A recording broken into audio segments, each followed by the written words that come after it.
The air inside the grand banquet hall was thick with the scent of expensive perfume and roasting meat. It was the kind of place where people didn't just walk, they glided, holding their heads high as if they were afraid the ceiling might fall down if they weren't there to hold it up.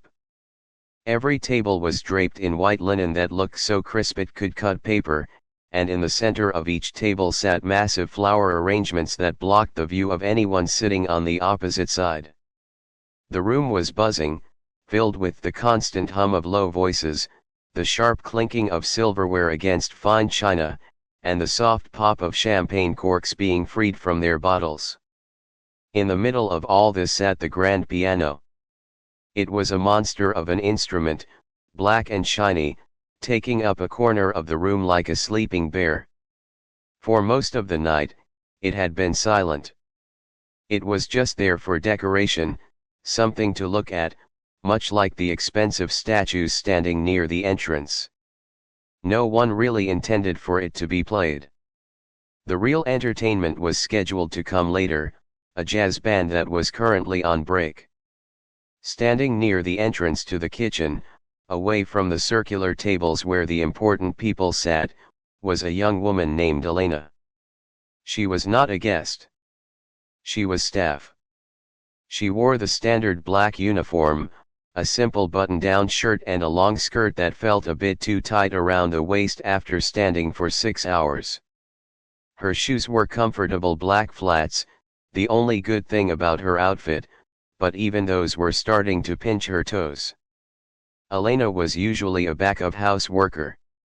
She preferred the heat and noise of the kitchen to the cold, judgmental silence of the dining hall. She liked washing dishes because dishes didn't look at you and decide what you were worth before you even spoke. But tonight, they were short-staffed. 3 servers had called out sick, so the manager had pulled her onto the floor. Her job was simple: walk around with a heavy silver tray filled with glasses of sparkling water and make sure no one's glass went dry. She was told to be invisible, to fill the glasses and disappear like a ghost. She did her best. She moved between the tables, keeping her eyes low. She didn't want to make eye contact with the guests. When she looked at them, she saw things she didn't like. She saw men checking expensive watches while women checked their makeup in compact mirrors. They were all dressed in silk and velvet, laughing at jokes that weren't funny, pretending to enjoy the company of people they probably didn't even like. It all felt like a play, and Elena was just a stagehand who wasn't supposed to be seen. Near the center of the room, a group of younger guests sat around a large table. They stood out from the older crowd because they were louder and dress a bit more casually, though their casual clothes probably cost more than Elena made in a month. One of them, a young man named Julian, was leaning back in his chair, balancing on the back 2 legs. He had a tie that was undone and a smirk that seemed permanently fixed on his face. He looked bored. The evening was dragging on for him. The speeches were over, the food had been eaten, and the band wasn't back yet. Julian looked around for something to do, something to break the monotony. His eyes swept over the room, passing over the old men talking about stocks and the women gossiping about neighbors. Then, his gaze landed on Elena. She was quietly replacing a water glass near a pillar, trying to be small. Julian nudged the woman sitting next to him and pointed his chin in Elena's direction. "I bet she's never touched a piano in her life," Julian whispered, just loud enough for his friends to hear. His friends giggled into their napkins. It wasn't a nice laugh, it was the laugh of people who found amusement in looking down on others. To them, Elena wasn't a person with a life or a story. She was just part of the furniture, something to be used for their entertainment. "Hey," Julian called out, raising his voice. He didn't shout, but his voice carried across the small gap between the tables. Elena froze. Her hand hovered over the water pitcher on her tray. She knew they weren't calling for water. The glasses on their table were full. She looked up slowly, her heart beating a little faster against her ribs. She hoped, prayed, that he was talking to someone behind her.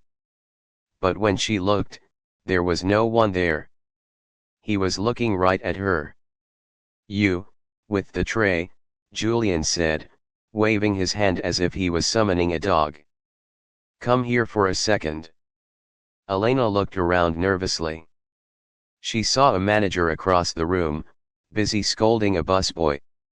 She knew the rules. The customer is always right. You never say no. She took a deep breath, smoothed the front of her skirt with her free hand, and walked over to their table. As she got closer, she could smell the strong scent of whiskey coming from Julian's glass. His face was flushed, but his eyes were sharp and mean. "Yes, sir," Elena asked softly.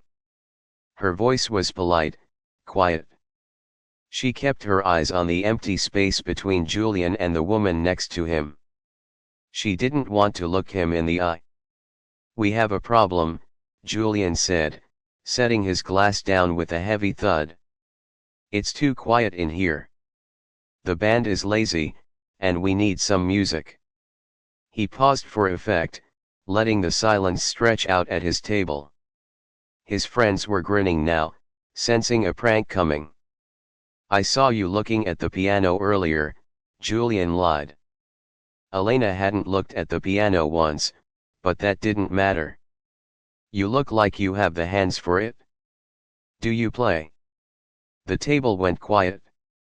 The people around them, sensing the shift in mood, started to listen in. This was the moment they were waiting for. They expected her to say no, or to look confused. They wanted to see her squirm. Elena shifted her weight from one foot to the other. I know a few chords, sir," she mumbled. It was the truth, but it was a huge understatement. "A few chords." Julian laughed, throwing his head back. "Perfect. That's better than nothing." He stood up, gesturing dramatically toward the shiny black monster in the corner. The spotlight above the piano was dim, but it still looked imposing. "Go on. Give us a song. Cheer us up." "It's okay, really," Elena said, taking a small step back. She didn't want to play. She didn't want to be the joke of the party. "I should get back to work." "Nonsense," Julian insisted, his voice hardening just a fraction. He wasn't asking any more. "The work can wait. We are the guests, and we are requesting music. Surely you want to make the guests happy." The word happy hung in the air like a threat. It wasn't about music. It was about power. He wanted to see if she would do it. He wanted to see the help make a fool of herself trying to play an instrument she probably didn't understand. He wanted a story to tell at the next party. "Go on," the woman next to him urged, her smile cold and tight. "Don't be shy." Elena looked around the room again. A few people at nearby tables were watching now. Some looked sympathetic, but most looked amused. They were waiting for the floor show. She felt trapped. The metal doors of the kitchen felt miles away.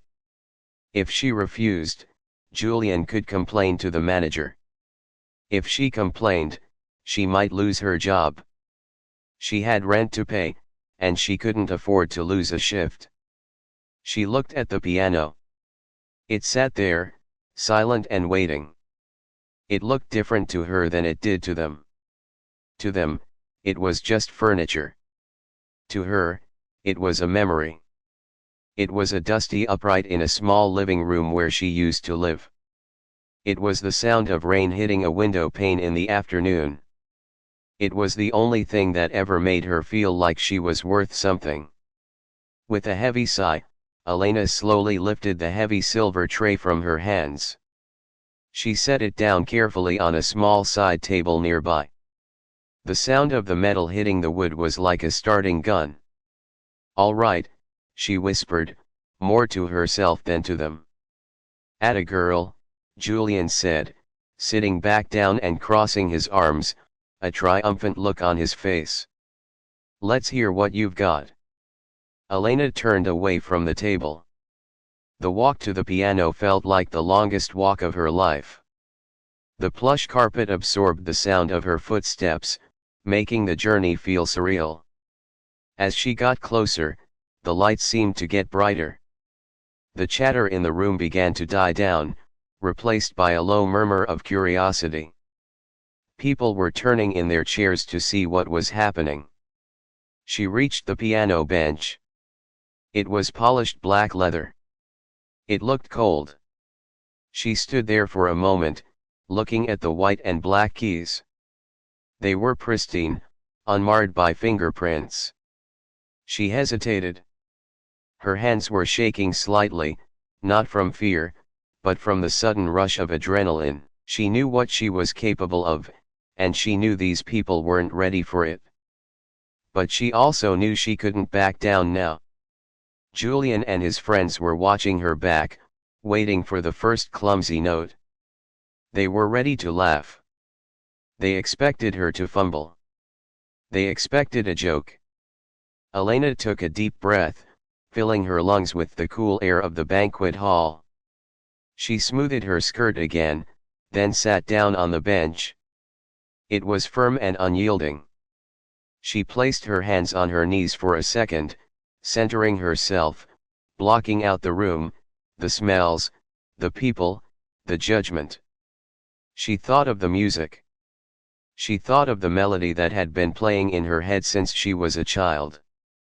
Slowly, she lifted her hands and placed them gently on the keys. The touch of the ivory was familiar, like shaking hands with an old friend she hadn't seen in years. The room fell silent. Julian leaned forward, his smirk widening, anticipating the failure. But Elena didn't play a simple, childish tune. She didn't play chopsticks. She didn't play a pop song. She just sat there, her fingers hovering, her eyes closing, as she prepared to show them exactly who she was. The bench was harder than she expected. It wasn't uncomfortable, just firm, a solid reminder that she wasn't sitting in her own living room or at the dusty practice room in the community center where she spent her free afternoons. This was a different world. The fabric of her uniform felt scratchy against her skin, and the heavy smell of roast beef and expensive cologne was still floating in the air, making it hard to focus. Behind her, she could hear Julian shuffling in his chair. She could practically feel his eyes burning into her back. He was waiting, probably tapping his foot on the floor, expecting her to fumble. He wanted to see her place a finger on a wrong key, maybe hit a sour note that would make everyone cringe. He wanted a reason to laugh, to point his finger and tell his friends that he knew all along she didn't belong. The young woman took a deep breath and let it out slowly. She closed her eyes for just a second. In that moment of darkness, the noise of the banquet hall faded away. She couldn't hear the clinking of glasses or the low murmurs of the waitstaff. She couldn't hear the arrogance in Julian's voice. All she could hear was the rhythm in her own head. It was a beat she had known for years, something that lived in her blood. She lifted her hands. They looked small and pale against the massive black expanse of the piano keys. To the people watching, they were just the hands of a server, a girl who carried trays and filled water glasses. But to her, they were the tools that had kept her sane through the hardest years of her life. She remembered the long hours practicing on an old keyboard that had sticky keys, just trying to make a sound that was beautiful enough to forget her problems for a while. Her fingers hovered over the keys. She wasn't thinking about what would impress these rich people. She wasn't trying to play something popular or something they would recognize from the radio. She was just going to play what was in her heart. She was going to play the one thing that made her feel like she was more than just a uniform. She lowered her hands. The first note she pressed was a low C, deep and resonant. It wasn't a soft note, it was firm and clear. The sound seemed to jump out of the piano and cut through the air like a knife. Julian's laughter stopped instantly. He had opened his mouth to make a joke as soon as she touched the keys, but the sound that came out wasn't clumsy. It wasn't a mistake. It was rich and full. Before anyone could react, her right hand moved. It wasn't a simple motion. Her fingers flew across the keys, striking a melody that was fast and intricate. It wasn't a nursery rhyme. It was a complicated classical piece, full of sharp turns and sudden shifts in volume. The room went quiet. It wasn't a slow fade, it was like someone had flipped a switch. The people who were talking near the buffet stopped mid-sentence. The waiters walking past the piano froze in place. Everyone turned to look. At first, it was just curiosity. They wanted to see what the joke was. They wanted to see why the server girl was sitting at the expensive instrument. But as the music continued, the looks on their faces began to change. The smirks disappeared. The judgment in their eyes was replaced by something else: confusion, and then surprise. The music was pouring out of her now. She wasn't looking at her hands. She wasn't looking at the keys. She was looking straight ahead, at a blank spot on the wall, completely lost in the sound. Her left hand was keeping a steady, powerful rhythm, while her right hand danced over the high notes, playing trills and runs that were incredibly difficult. A man in a gray suit, who had been aggressively cutting into his steak, put his knife and fork down. He turned his chair fully toward the corner of the room. He knew a little about music. He knew that what he was hearing wasn't something you learn in a week of casual lessons. It wasn't something you learn in a year. This was the kind of playing that required thousands of hours of dedication.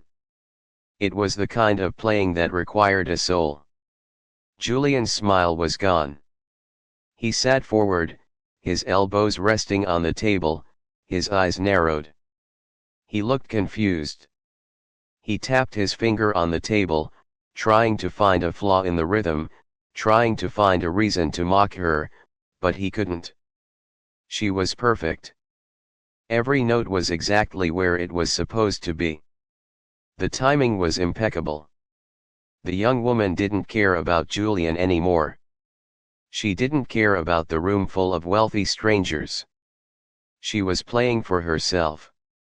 She was playing for the nights she spent hungry, wondering if she would make rent. She was playing for the sacrifices her mother made to keep that old keyboard in the house. She poured all that emotion into the keys. The piano was her voice, and she was screaming with it, but it was the most beautiful scream anyone had ever heard. The sound filled the high ceiling of the hall. It bounced off the crystal chandeliers and the polished floors. The acoustics in the room were amazing, much better than the small rooms she was used to. The piano seemed to come alive under her fingers, vibrating with a power that she had never been able to achieve before. A woman sitting near the front, draped in diamonds and silk, stopped fanning herself. She had a bored expression on her face just a minute ago, but now she looked mesmerized. She turned to her husband and whispered something, but she didn't take her eyes off the girl in the black uniform. There was a look of genuine respect on her face. It didn't matter who was playing, it only mattered that the music was breathtaking. The song she was playing shifted. It moved from a loud, aggressive storm into a soft, gentle trickle of notes. It was like the storm had passed and left a quiet stream behind. Her touch became delicate, barely touching the keys, coaxing the softest sounds out of the instrument. The contrast was shocking. One minute the room was shaking with sound, and the next, it was holding its breath, listening to the faintest whispers of music. In that quiet moment, the manager of the event finally noticed what was happening. He had been organizing the servers near the kitchen doors. When he heard the change in the atmosphere, he looked over. His eyes went wide when he saw the server at the piano. He started to march over, ready to scold her for touching the guest's property. He took 3 steps, intending to pull her off the bench and send her back to the kitchen. But as he got closer, the sound hit him. He stopped. He stood there in the middle of the aisle, his mouth slightly open. He forgot why he was walking. He just listened. Julian's friends were silent now, too. They weren't giggling. They weren't texting on their phones. They were staring at the back of this quiet girl who served them water an hour ago. They were realizing, perhaps for the first time in their lives, that the people who served them were complex human beings with their own stories and their own immense talents. They felt a strange feeling in their chests, a mix of awe and a sudden, uncomfortable shame. The young woman could feel the change, but she didn't let it distract her. She kept playing. She let the music rise again, building back up to the climax. She struck the keys harder now, putting her whole body into it. Her posture was perfect, her back straight, her movements fluid and elegant. She didn't look like a tired server anymore. She looked like a queen. She owned that stage, and she owned that room. The tension in the air was thick. It wasn't the tension of awkwardness or boredom, it was the tension of being captivated. No one wanted to move, no one wanted to cough or sneeze or shift in their chair because they didn't want to miss a single note. The connection she had with the instrument was transferring to everyone in the room. They were feeling what she was feeling. They were feeling the struggle, the pain, and the triumph. She was no longer invisible. Every eye in the room was on her, and for once, it wasn't because she was holding a tray or cleaning up a mess. It was because she was doing something extraordinary. She was proving them wrong without saying a single word. She was shattering their expectations with every press of a key. The music swelled to a final, powerful crescendo. Her hands moved in a blur of motion, a flurry of notes that seemed impossible for a human to play. The sound was massive, filling every corner of the hall, drowning out the whispers and the doubts and the judgment. And then, with one final, decisive chord, she slammed her hands down on the keys and held them there. The sound rang out, echoing in the silence. She didn't let go immediately.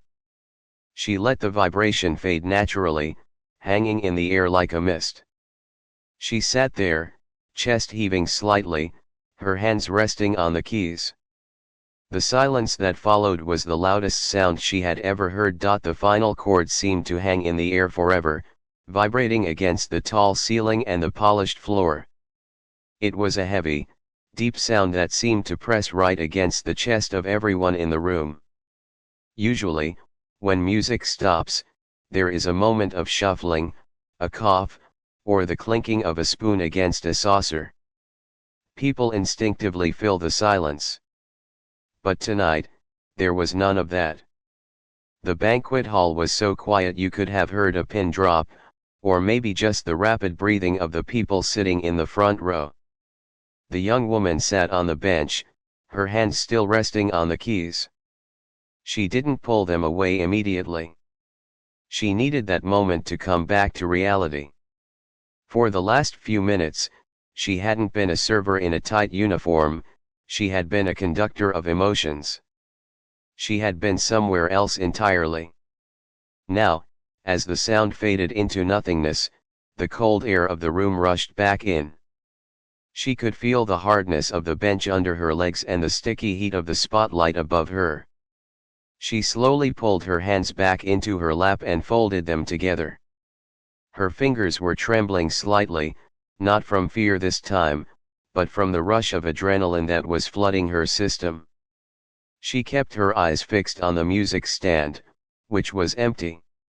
She was afraid to look up. She was afraid of what she would see on their faces. Were they angry? Were they confused? Did they hate it? The silence felt heavy, and the longer it went on, the more her heart began to hammer against her ribs like a trapped bird. Maybe she had made a mistake. Maybe she shouldn't have let herself get so lost in the music. Julian was the first to move. He shifted in his chair, the leather squeaking loudly in the quiet room. That small sound seemed to break the spell. He was staring at the girl's back, his mouth slightly open. The smirk was completely gone, erased as if it had never been there. In its place was a look of utter disbelief. He looked down at his own hands, then back at the piano. He was trying to process what had just happened. This was the girl he made fun of. This was the joke he had set up to amuse his friends. But the joke was on him now, and he didn't find it funny at all. He felt a strange, hot sensation creeping up the back of his neck. It was shame. For the first time in a long time, Julian felt small. The older gentleman in the gray suit, the one who had been eating the steak, slowly stood up. He didn't say a word. He just looked at the young woman with a look of wonder on his face. He had been to many concerts, many operas, and galas with famous musicians. He knew talent when he saw it, and what he had just heard was raw, unpolished, and absolutely brilliant. It wasn't technical perfection, it was soul. He turned his head slightly and looked at Julian, shaking his head almost imperceptibly. It was a look of disappointment that cut deeper than any words could have. Around the room, the atmosphere had shifted completely. The divide between the guests and the staff had blurred for those few minutes. The servers, who usually tried to be invisible, were standing tall, watching one of their own. They weren't looking at her with jealousy, they were looking at her with pride. They knew how hard she worked, and now they knew this hidden side of her. It felt like a victory for all of them. The manager, who had been stopped in his tracks near the kitchen, slowly lowered his arms. He had been ready to drag her off the stage, but now he realized he couldn't do that. He would have been the villain in a story where the hero had just delivered a masterful performance. He cleared his throat quietly, adjusting his tie, trying to look like he had planned this all along. Then, it started. It wasn't a roar at first. It was the sound of two hands clapping. The older gentleman in the gray suit was the one who started it. He clapped slowly, deliberately, his eyes never leaving the girl at the piano. It was a respectful clap, the kind you give to someone who has just poured their heart out. The sound seemed to wake everyone else up. Another person joined in, and then another. Within seconds, the quiet was shattered. It wasn't just polite applause. It was a wave of sound that grew louder and louder. People were standing up. They were putting down their napkins and their drinks to give their full attention. The sound of 50 or 60 people clapping in unison was deafening in the enclosed space. The young woman finally lifted her head. She looked out at the sea of faces. The expressions weren't of mockery. They weren't laughing at her. They were smiling. Some people had tears in their eyes. The woman in the diamonds was wiping her cheek with a lace handkerchief, clearly moved by the emotion in the music. They weren't seeing a server anymore. They were seeing an artist. They were seeing a human being who had just given them a gift they didn't expect. She felt her face turn hot. A blush rose up her neck and covered her cheeks. She wasn't used to this. She was used to blending in, to being in the background. Having all those eyes on her, looking at her with admiration instead of judgment, was overwhelming. She didn't know how to react. She felt a lump form in her throat, and she had to swallow hard to keep it down. Julian's table was the only island of noise that wasn't happy noise. His friends were looking at him, then back at the piano. They were whispering among themselves, but it wasn't malicious anymore. They were stunned. One of them, a young woman with red hair, actually glared at Julian. She realized how mean his prank had been now that she had seen the reality of the situation. She turned her back on him slightly, focusing entirely on the applause, distancing herself from his cruelty. Julian sat there, clapping his hands together slowly, but his heart wasn't in it. He felt sick to his stomach. He realized he had tried to bully someone who possessed more beauty and talent in her little finger than he had in his entire life. The applause continued for a long time. It didn't seem like it was going to stop. The young woman sat there for a moment, letting it wash over her. She had never been applauded like this. It was a warm feeling, a feeling of acceptance that she had craved for so long. But underneath the warmth, reality was creeping back in. She was still at work. She was still wearing her uniform. The manager was watching. The moment was beautiful, but it was fragile. She knew she couldn't sit there all night. She couldn't take a bow, wave to the crowd, and ask for an encore. That wasn't her world. If she stayed, the moment would turn awkward. The magic would fade, and she would just be the server girl again who played a song once. She needed to leave while the feeling was still perfect. Slowly, she stood up from the bench. The sound of her shoes hitting the floor was lost in the applause. She didn't look at Julian. She didn't look at the older man. She kept her head down, but her posture was different now. Her shoulders were back. She didn't look small or defeated. She walked with a quiet dignity that commanded respect. As she moved away from the piano, the applause seemed to swell one last time, trying to keep her there. But she kept walking. She passed near the table where the older gentleman sat. He nodded at her, a silent gesture of respect. She saw it out of the corner of her eye and gave him the tiniest, shyest smile in return. It was a genuine smile, the first real smile she had had all night. She walked past the spot where she had left her tray. Her hands were shaking slightly as she picked it up. The silver felt cold, grounding her back in her reality. She checked the glasses on the tray. They were still full. The ice had melted a little, but that was okay.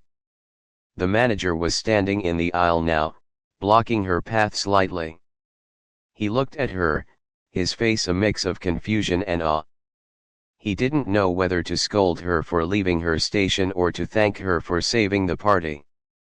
He opened his mouth to speak, to say something about getting back to the kitchen, but the look in her eyes stopped him. She looked strong.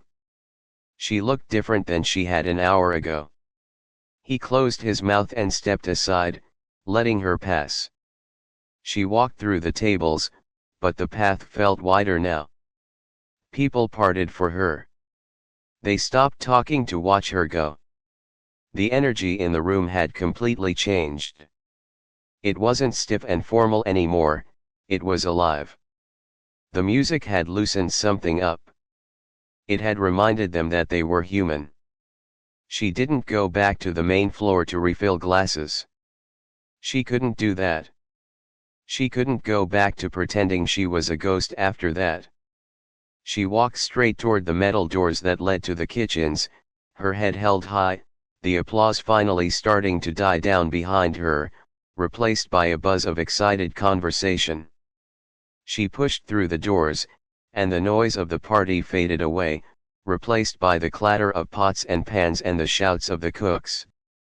She was back in the kitchen, back in her world, but she knew she wasn't the same person who had walked out those doors 10 minutes ago. The kitchen was a completely different world compared to the quiet elegance of the banquet hall. As soon as the metal doors swung shut behind her, the noise hit her like a physical wave. Pots were clanging, knives were chopping against cutting boards, and the chefs were shouting orders to the line cooks. The air here smelled of grease, onions, and steam, a sharp contrast to the expensive perfume and flowers she had just left behind. The young woman walked to the far corner of the kitchen and set her heavy silver tray down on a stainless steel counter with a loud clatter. She leaned her hands against the cool metal for a moment, squeezing her eyes shut. Her heart was still racing, thumping hard against her ribs. Her fingers felt strange, almost tingly, as if the ghost of the piano keys was still pressed against them. For a minute, the adrenaline had made her feel powerful, but now that she was back in the kitchen, her legs felt like jelly. She was afraid she might collapse if she didn't hold onto something. She could hear the muffled sound of the guests on the other side of the wall. The applause had stopped, but now there was a loud, energetic buzz. It wasn't the polite, bored murmuring from earlier. It sounded like excitement, like the party had suddenly come alive. She knew she had done that. She had changed the mood of the entire room with just 10 minutes of music. A small smile tried to tug at the corner of her mouth, but she fought it back. She didn't feel like celebrating yet. She felt exposed. Around her, the kitchen staff went about their business. At first, nobody noticed her. They were too busy. But then, the silence in her corner became noticeable. One of the dishwashers, a teenage boy with wet hands and an apron stained with sauce, looked over at her. He had been sneaking peeks through the small round window in the kitchen door earlier. He knew what had happened. "Was that you?" he asked, his voice barely rising above the noise of the oven fans. He stopped scrubbing a pot and stared at her with wide eyes. The young woman didn't look at him. She just picked up a clean rag and started wiping down the counter where her tray had been. "I don't know what you're talking about," she mumbled, even though her face was turning red again. "It was you," the boy insisted, turning to look at the other cooks. "Hey. She's the one who was playing." The server girl. The head chef, a big man with a thick beard who usually yelled at everyone for moving too slowly, stopped what he was doing. He looked over his station, his sharp eyes locking onto her. He had heard the music through the doors, too. He had paused in the middle of plating a dessert, wondering why the radio wasn't playing that song, before realizing it was coming from the hall. He walked over to her, wiping his hands on his white coat. The kitchen went quiet. The line cooks stopped flipping burgers. The salad station paused. They all looked at her. Usually, when the chef walked over, someone was in trouble for dropping a plate or burning the sauce. But he wasn't angry. He looked impressed. "I heard that," the chef said, crossing his heavy arms over his chest. "I thought they put on a record. I was trying to figure out who the pianist was. That was Chopin, right, or something like that?" The young woman shrugged, still looking at the floor. "It was just a piece, I know." "Just a piece?" The chef let out a short, loud laugh. It was a sound of genuine delight. "I've been working in this place for 15 years. I've seen the best bands in the city play in that hall. I've never heard anyone play like that. You made that sound like it was breathing." He shook his head slowly. "You've been holding out on us, kid. Why are you back here scrubbing counters when you can play like that?" "I need the job," she said softly. "And music doesn't pay the rent." The chef looked at her for a long moment. He saw the tiredness in her eyes, the cheap uniform, the worn-out shoes. He realized that while he was complaining about the air conditioning in the kitchen, she was out there creating magic. He felt a sudden wave of respect for her. "Well," he grunted, "I think you just paid the rent in a different way. You gave those people out there something they can't buy." He turned back to his station and clapped his hands twice, loud and sharp. "All right, back to work. We have salads to send out. Don't think the music stops the hunger." He shouted a little less aggressively than usual, and the kitchen slowly came back to life. But the atmosphere had changed.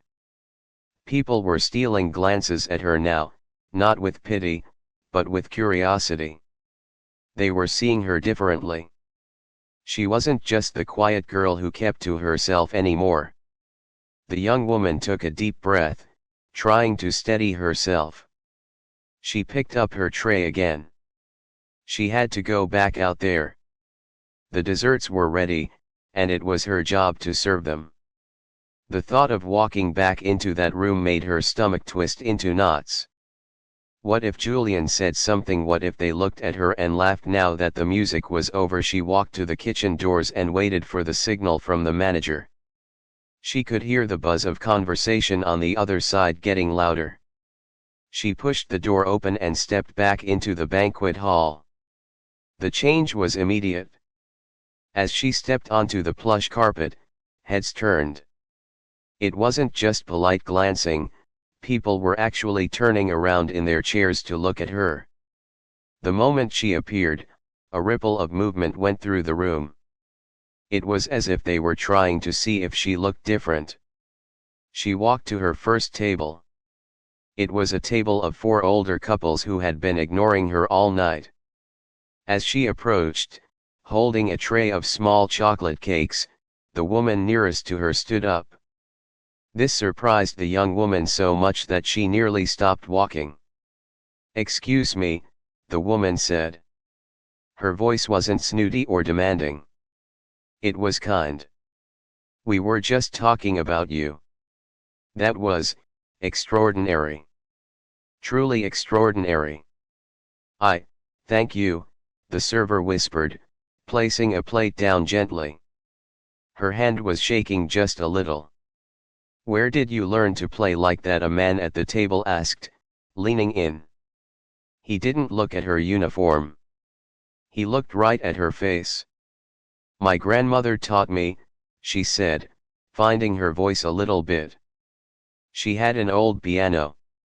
Then I practiced at school." "You have a gift," the woman insisted. "Don't waste it." The young woman felt a warmth spread through her chest that had nothing to do with the kitchen heat. It was a feeling of validation. These people, who had everything in the world, were telling her that she had something special. She quickly finished serving the table and moved on, but everywhere she went, the reaction was the same. She passed near the middle of the room where Julian was sitting. She had to serve the table right next to his. She steeled herself, keeping her eyes strictly on the plates. She could feel Julian watching her. He wasn't talking. He wasn't laughing. He was just sitting there, looking at his hands. When she walked past his chair, he shifted his legs to let her by, pulling them in tight against his chair. It was a small gesture, but it was a huge difference from how he had been sprawling out earlier, taking up all the space. He didn't try to trip her or make a joke. He stayed silent, shrinking into his seat as she passed. The manager of the event came up to her while she was refilling a water glass. He looked a bit flustered. He cleared his throat.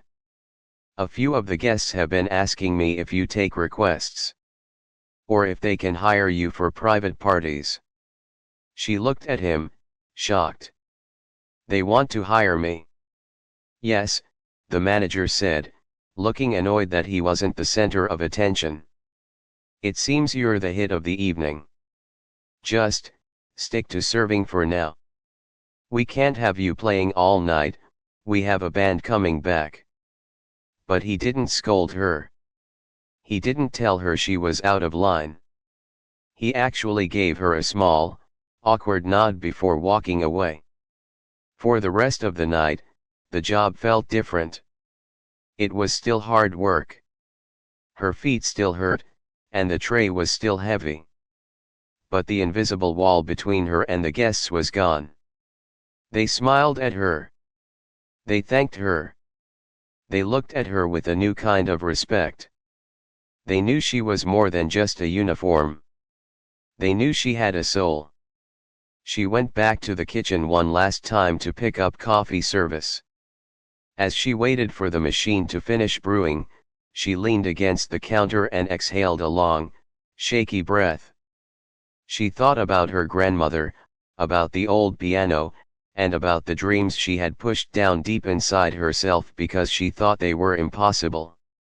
Tonight, for the first time, those dreams felt like they might be real. She looked at her hands again, the hands that had just served soup and played masterpieces. They were the same hands. And for the first time, she was proud of them. The night was finally coming to an end. The band had returned and played their sets, but honestly, they seemed a little flat to everyone who had been in the room earlier. The energy had shifted. The guests had heard something raw and real, and standard jazz just wasn't the same. One by one, the families and couples started to leave. They put on their heavy coats and gathered their things, but they didn't just hurry to the exit. They stopped at the manager's station to leave comments. They didn't talk about the food or the decorations. They talked about the music. The young woman continued her work, clearing tables and stacking dirty plates onto her tray. Her arms ached, and her lower back throbbed, but she felt a strange lightness inside. The usual tiredness that dragged her down at the end of a shift wasn't there. Instead, she felt a buzz, a quiet hum of electricity under her skin. As she wiped down a table near the corner, she noticed that the guests were treating her differently. It wasn't just that they were saying thank you, it was the way they looked at her. They didn't look through her anymore. They made eye contact. A man in a tuxedo, who she had seen ignore waitstaff all night, stopped her as she passed by. "I don't know your name," he said, his voice gentle. "But what you did tonight, it was the highlight of the evening for me. It reminded me of why I started listening to music in the first place. Thank you." He reached into his pocket and pulled out a bill. It wasn't $1 for a tip, it was much more than that. He didn't just hand it to her like a transaction. He folded it neatly and placed it gently into her hand. "Please," he said. "Take a lesson. Buy some sheet music. Don't let this stop here." She opened her mouth to say no, to tell him she couldn't accept such a large amount, but he just smiled and patted her shoulder before walking away to join his wife. She stood there for a moment, looking at the money in her palm. It wasn't just money, it was permission. It was someone telling her that she was allowed to do more than just survive. The restaurant was nearly empty now. The cleaning crew was starting to arrive, and the lights were being dimmed in the main hall. The grand piano sat in the corner again, silent and dark. It looked different to her now. Earlier, it had been a terrifying beast. Then, it had been a vessel. Now, it looked like a friend. It was waiting for her. She walked over to it. She didn't sit down this time. She just stood there, running her hand lightly along the smooth, cold wood of the side. She felt a deep connection to the instrument. She realized that she didn't have to be afraid of it, and she didn't have to be afraid of the people listening to it. The music belonged to her. Julian and his group were getting ready to leave. They were by the exit, putting on their scarves and gloves. Julian looked different, 2. The arrogance seemed to have been wiped off his face, leaving him looking a bit thoughtful. He didn't look over at the piano. He didn't look at the girl. He just kept his head down, helping his friend with her coat. He didn't apologize, and he probably never would, but the fact that he didn't make another joke was enough. He knew he had been outclassed. The chef came out from the kitchen, wiping his forehead with a towel. He saw her standing by the piano and walked over. "All right, superstar," he said, but his voice was kind. "The crew is finishing up. You did good tonight. Real good. You go home and get some rest." "Can I go?" she asked, surprised. Usually, they kept the servers until every single crumb was swept up. "Go," the chef said, shooing her away with his hand. "You've done enough. We'll handle the rest." She didn't argue. She walked back to the kitchen, took off her apron, and hung it on her hook. She grabbed her small bag from the locker room. She checked her phone as she walked toward the back exit. There were no messages. No one was waiting for her at home. Just like always. But for the first time in a long time, the silence of her phone didn't make her feel lonely. It just felt like quiet. She pushed open the metal exit door and stepped out into the cool night air. It was late, and the city was quieter than usual. The street lights were casting long, yellow shadows on the pavement. She took a deep breath, letting the cold air fill her lungs. It tasted like freedom. She started walking toward the bus stop. Her usual routine was to keep her head down, to watch her feet, to be invisible. But tonight, she walked with her head up. She looked at the buildings. She looked at the sky peeking through the tall skyscrapers. She felt a sense of purpose that hadn't been there before. She thought about the money in her pocket. She thought about the people clapping. She thought about the music still echoing in her mind. She knew that tomorrow she would have to come back to work. She would have to put on the uniform and carry trays again. She would still have to pay rent and buy groceries. Nothing about her daily life had magically changed in one night. But something inside her had changed. She knew now that she had a voice. She knew that she had the power to stop a room full of people with just her hands. She knew that talent didn't care about how much money you had or what clothes you wore. It was something you earned with sweat and tears, and nobody could take that away from her. She reached the bus stop and sat down on the bench. A few other people were waiting, looking tired and staring at their phones. She sat next to them, feeling a sense of peace. She wasn't just a tired worker anymore. She was a musician. Even if she didn't have a piano of her own, even if she didn't have a concert hall, she had the music inside her. A bus pulled up to the curb, the doors hissing open with a loud sigh. She stood up, adjusted her bag on her shoulder, and stepped onto the bus. She didn't look for a seat in the back. She walked to the middle of the bus and sat down by a window. As the bus pulled away from the curb and drove down the street, she watched the city lights blur past. She closed her eyes for a second and imagined her hands on the keys again.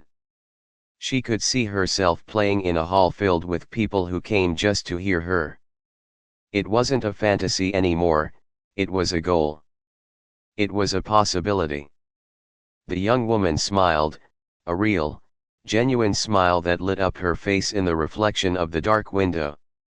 The night was over, but her life was just beginning to sound like music. She had played a joke on the joke, and in doing so, she had found herself. And as the bus rattled on through the dark streets, she hummed a soft melody, carrying the song with her wherever she went.